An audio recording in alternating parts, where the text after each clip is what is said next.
All right, and we're live.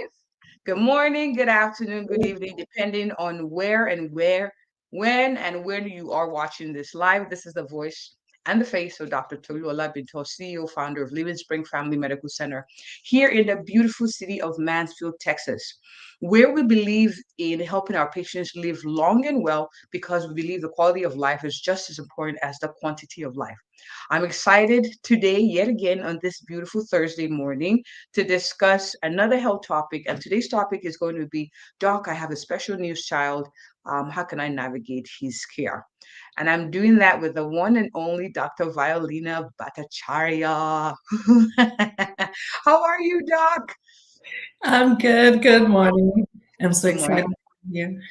I'm excited to have you here, and I have to say a big thank you because I know you're busy. So I appreciate you taking the time out to come and talk with us. For those who are watching live, please put hashtag live. For those who are watching the replay, please put hashtag replay. It helps me acknowledge you while we're doing this. All right. So without further ado, I'm going to hand this over to you, Doc. Please introduce yourself to the viewers. Who are you, and what do you do? Thank you. So I'm Dr. Violina Bhattacharyya. I'm a pediatrician. I practice in Miami, and now I'm in Hollywood, South Florida. I've been practicing in South Florida for over a decade now after graduating from residency at Jackson Memorial Hospital. Okay. And I just moved and started my own practice this year, which I'm excited about. And so before that, I was employed in a small practice in Miami. Awesome, awesome. So I was going to ask you, why do you do what you do? And I want to ask a specific because I see you have a niche, or should I say, a love for special needs kids. What got you so passionate about this population? Yeah, it's two things. Are we echoing? Oh, no, we're good. That's right. I think we're good. Are we? Or okay? So, our viewers, for those who are watching, are we echoing? Hi, Dr. Una.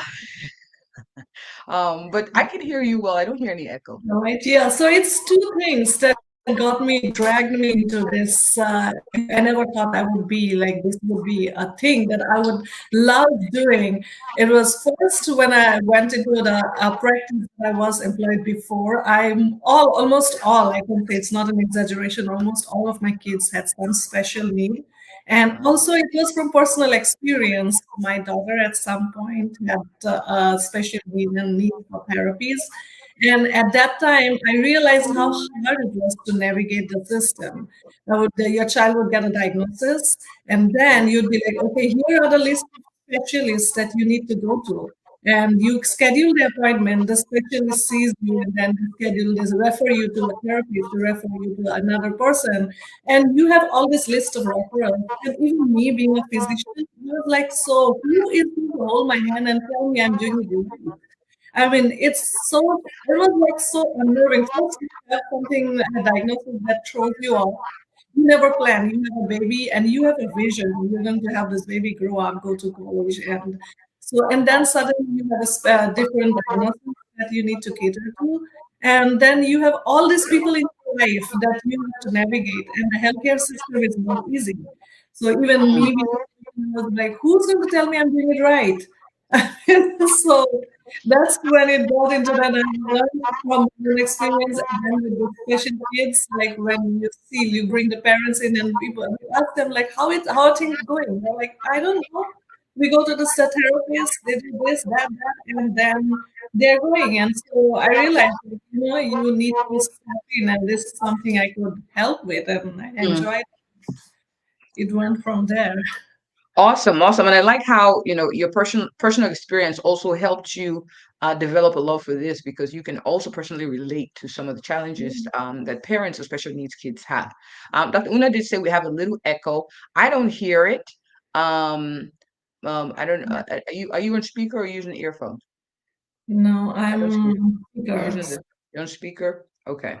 Um, we'll go ahead. No worries. No worries. I don't hear the echo. I'm hoping our viewers don't hear it. She said a little echo, so we're good. All right. So next question is this: Who is a special needs child, and how do you diagnose one?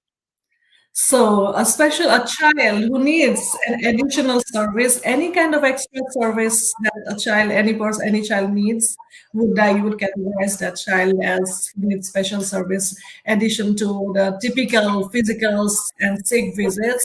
If you have Okay. to go to a specialist, if you need a device, if you need a therapist, any extra help, you would say, oh, my child has any accommodation or any support to live your life with is a child with special needs.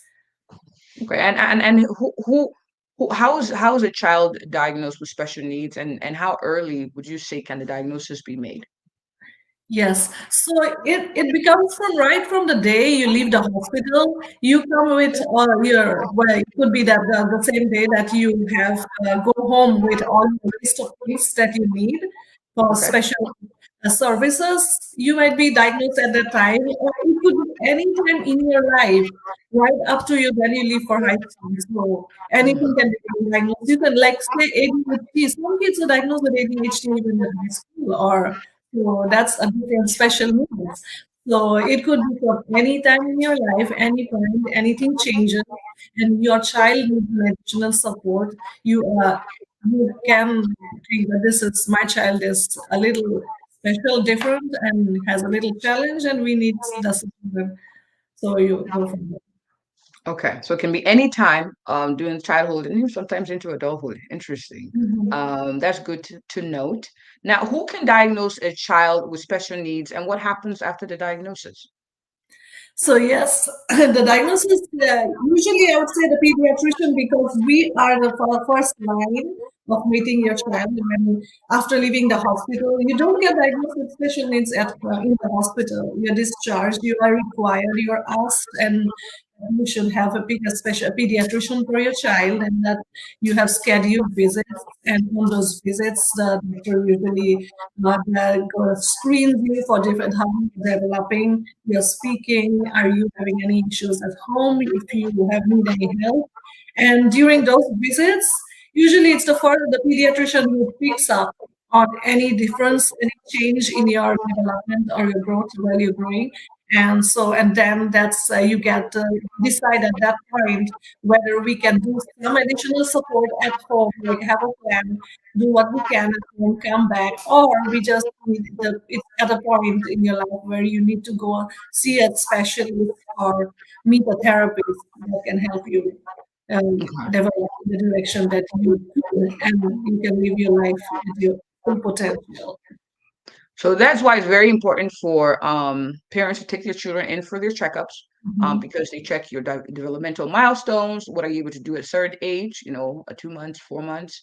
If there's a lag, if there's a delay, that's a good time to start to introduce the idea of, what, your child may need additional services to help him or her fully develop their potential, because a lot of times, I see a big concern for the labeling. I don't want my child to be labeled with this, but I would like to encourage parents that it's a good time to find out if your child needs additional resources, and the earlier it started, the better.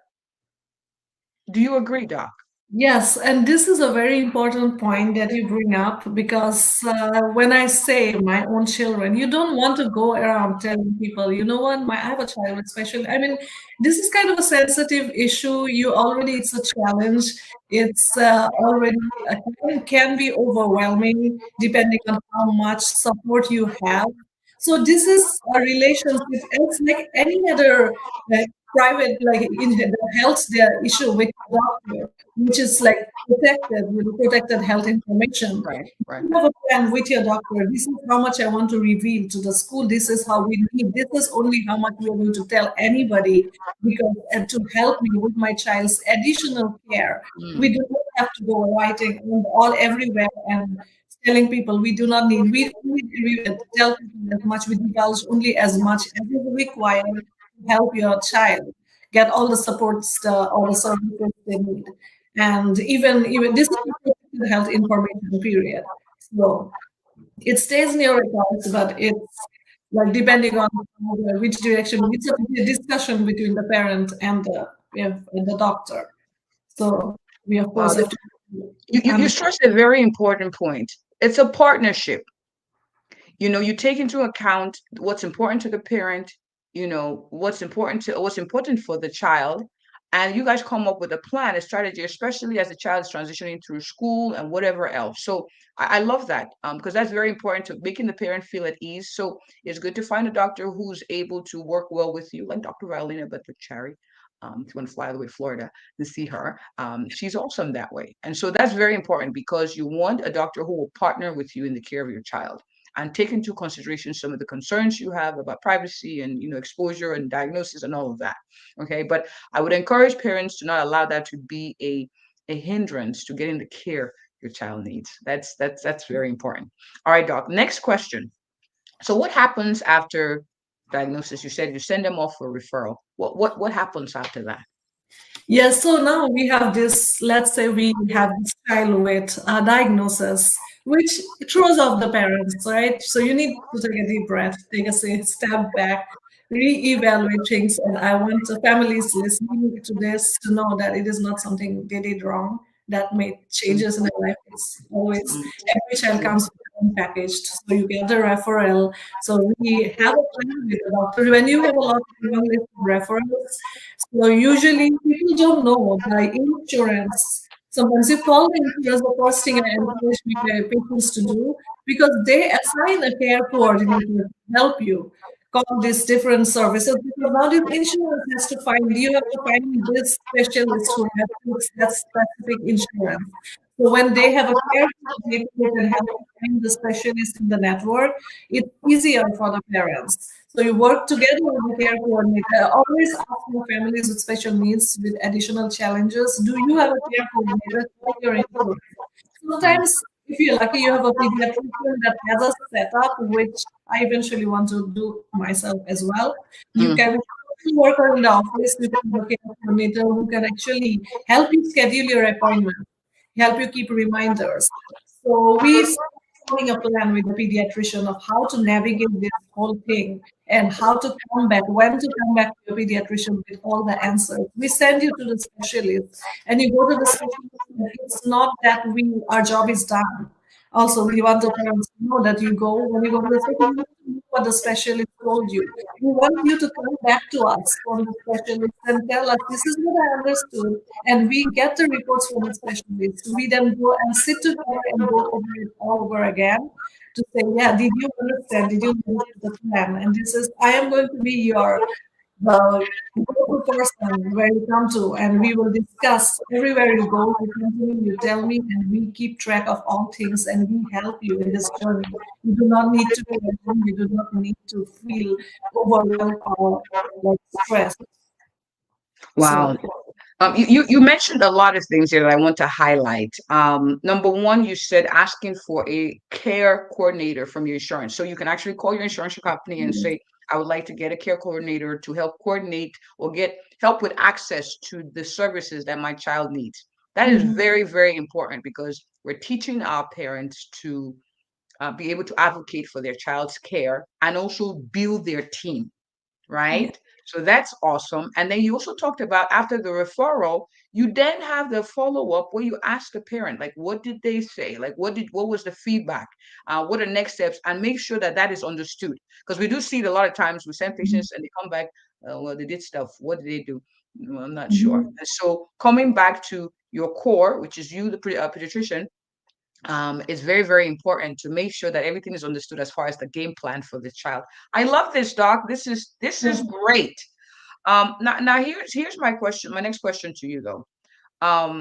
So what would you say a good team for a special needs child is made of? I know you made mention to. I want to make sure we don't miss anyone. You mentioned a pediatrician, the Yes. specialist, and you mentioned, of course, you as a primary care giver, the pediatrician. Um, are there any other team members you would advise for a parent with special needs? Yes, depending on what kind of special needs it is, it could be now we are talking. The special needs doesn't necessarily to have be a kid with who needs like a big team. It could also be the child, the pediatrician and the parent and the school. This is important. We cannot forget the teachers in the school. They make such a huge difference in our lives. But it also means if it's a kid who has assistive technology. The technology nowadays, this is a very important thing. Our lives have changed. We have so much help just from technology, so that we would have a nurse who would we can, based on your insurance, Mhm. you find a nurse that home that can come to the home to help you with your technology. That's a very important person in your team. Or if you do not use technology, you need help, then you can get a aid, home health aid. That's a person in your team. The therapists who might would help you with all kind, Mhm. whether physically or with or getting to who's helping you with the day-to-day stuff. That's called the occupational therapist who will help you to navigate your activities of daily living, like even small thing like dressing, tying your shoelaces, pouring a cup of water. So that's occupational therapy. And then your speech, if you need speech therapists, they are a very important part of your team that we all need to communicate with each other. So you might need a psychiatrist, a psychologist. So this is our whole team, the specialists, and of course the parent who is the editor and your pediatrician who should be your rock because they are ones. Awesome. Wow. So it could be extensive, it could be small, depending on the need of the child. I'm taking notes. This is very good. Thank you, Doc. Now, what are some of the common challenges you see with the parents of special needs kids? And I asked that question because obviously you mentioned it before. It could be overwhelming. But let's talk like maybe two. What are the top two challenges you see for Yeah. parents? Yeah. Mhm. Yeah, the biggest challenge I say is being educated, being knowing your rights, what you need, what you can get. And second is coverage, insurance coverage. You might not, it becomes so difficult when your insurance doesn't cover some of the needs that you need.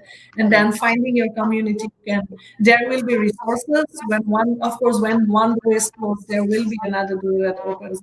So we definitely keep in touch with all your health because insurance coverage sometimes can be a huge challenge to getting what you need for your child.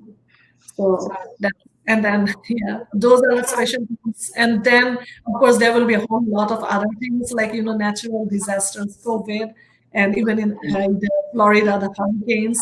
How do you keep your track of your team, in touch with your team, and keep your devices working if there's an electricity outage, if there is COVID, the nurse doesn't come to the house. So it's can be a lot of huge challenges. It is not easy to be a parent of a special needs child. You are special when you're the parent because like raising a child itself is a big deal, right? Living and then raising a kid who needs additional help. So Those are getting the that common challenges. very Wow. important. So what would you advise on how to parents on how they can thrive even with the challenge? Especially, you've also been in the shoes of Mhm. that too. What would you advise parents on how they can thrive even with the challenge of raising a special needs kids? Let's see, 4 tips. What would you say, Doc? Most very important, don't forget it's not you, it was not something you did. Take care of yourself, very important. You do not want to be, we as parents, we forget ourselves, our own needs, and then we burn out, we get depressed, we get Mm, exhausted. Very important is keep track, yeah, that you're taking care of yourself, and then make sure you keep in touch with a pediatrician. Definitely you need a doctor. You could, because of insurance changes, it's a very difficult, it's a big challenge that a doctor might change, a pediatrician might change. So you try to like have the same physician all the time, and then keep track of your people, have your team in place, make a list, make sure you have a folder, the document folder and appointment book. Those things are going to be your friends. So we have that important thing so that you can keep track of your appointments. If your child needs a lot of help, you have to write it down because you're going to forget. You're going to be overwhelmed. You don't know what you're going to do. Every time you go to your doctor's appointment, you have these two things: mm, your mm, appointment book and your folder with all the documents that your child has, goes wherever, whoever gives you any paperwork. Just keep it in a file. Take it with you. If you don't remember, it is your peripheral vision. You don't have to think. Just put it there. Take it with you. You give it to your doctor. They're going to look at it and they're going to help you. So that's very important. And of course, having the other important thing is having a backup plan. Make sure for anything I have this in place. I am good right now. But what happens if anything changes? If there's no electricity, where do I go? For example, in Florida, I can see that you have to hurricanes. You have to have a plan. Where should I go? What shelter should I call when there is a power outage? So that who are the people in my life who are going to help me if my team, like my number, Very important. very important. Yes, your team member can also be family members, can be friends too, and they can be part of your backup plan. And building that team is very, very important. Sometimes I think as parents, we feel like we have to do everything by ourselves for us to be great parents. But as we're hearing now, it's also important to build and nurture a team to better support us and support our kids. So this is powerful, Doc. I'm so excited that you came on. Now, people are watching and they're saying, "I like this doctor," and I hear she's opening her practice or she's about to open her practice. Where can people find you, Doc? How can people connect with you? So yeah, I'm in Florida, and they can find me at my Instagram at Wonderkidz Pediatrics. That's the name of my practice. It's Wonderkidz with a V, and for it's one word, Wonderkidz Pediatrics, and it's Facebook it's Wonderkidz Pediatrics. And of course, people in Florida, we are taking patients right now. Our phone number is 954-799-4086. And the website is www.wonderkids.life. I love it. I love it. The Wonder Kids, WonderKidz. Love it, love it, love it, Doc. Thank you so much for coming. Thank you for being so resourceful. I appreciate you. So thank you, thank you, thank So, you. Um, that being thanks. said, thank you for those who watched live and in replay. Please share this with those who could find this useful. You're allowed to tag people in the comments so they can watch it and ask questions as well. I'm sure Dr. Violina will be happy to answer as well, and I can chime in as needed. Thank you for watching. And if you or anyone you know is looking for an awesome, a thorough, and a passionate family physician here in the Mansfield area, I am she. There's my hand. I'm she. Have a good one, okay? Bye. Bye. Have a good day. You too.